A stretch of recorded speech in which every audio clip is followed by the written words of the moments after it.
Happy birthday to Mr. Adesanwo Morayo, my sure humble boss.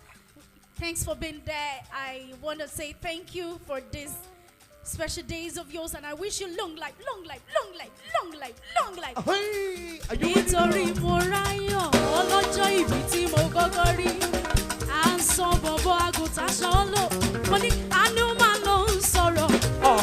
Bàbá agbára mi máa kọ́, Ọlọ́run ìwọ ni. Àánú máa lọ sọ̀rọ̀. Bàbá, agbára mi máa kọ́, ìwọ ni. Àánú máa lọ sọ̀rọ̀ lórí Morayo. Bàbá agbára mi máa kọ́, Ọlọ́run ìwọ ni. Àánú máa lọ sọ̀rọ̀.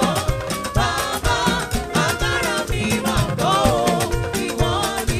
Nítorí Morayo, àkìrọ́bọ̀ tó bí ọ̀gá, àgùntàn ṣọ́nbọ̀ ọkùnrin, à ń sọ bọ̀bọ̀, mo ní à ń sọ bọ̀bọ̀. À ń sọ bọ̀bọ̀.